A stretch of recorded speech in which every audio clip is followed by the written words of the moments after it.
Welcome back, everybody. We're doing another segment of Ask Alex. One of the recent questions I had from a current client, they had sent a referral over to have a second opinion, an analysis of their current financial plan done. And one of the things that we talked about was, hey, why do people usually leave their current advisors? Because here's the harsh reality. Most of the time, not all the time, but most of the time, when I'm taking on a new family and they're saying, hey, Alex, we're retiring, or we've recently retired, or we're about to retire, we need to make a change. And so somebody's losing a client or a family that they support when somebody comes over to work with me. And that's one of the harsh realities of this business. So what I kind of identified is there's three specific things that I've identified as the main reasons someone will leave an advisor, okay? The first, it's very simple, it's very controllable, communication.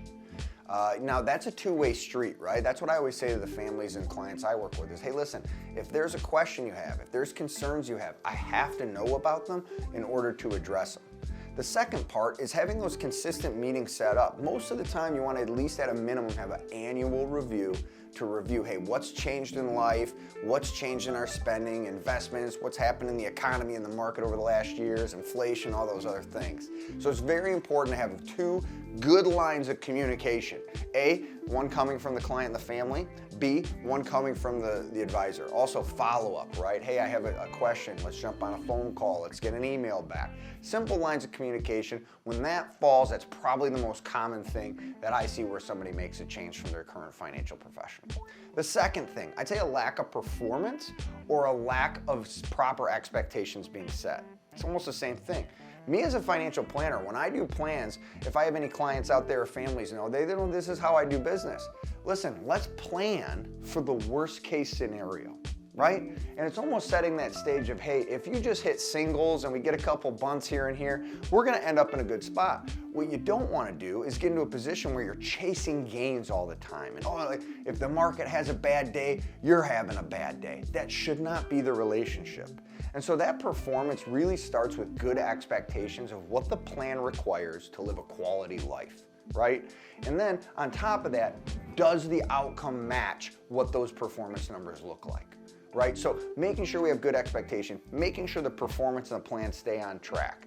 The third piece, this is also a very, very common thing that I see, is simply a lack of effort, right? A lack of willing to put the work in. Good, bad, and different in the industry that we work in. A lot of times there's people who've been in the industry a long time and or aren't confident enough to actually be proactive about investments, right? So, one of the things that I look at is you've worked really, really hard to get to where you're at with your retirement, your life savings. It's really, really important. One of the things that myself and our team is passionate about is we want to work as hard as those families to protect and to guide that money as you've worked to build it. And there needs to be that, again, two-way street on that front. So the three most common things I see, and again, I get this question all the time, is why do people leave advisors? A lack of communication, a lack of performance, or a lack of simply effort.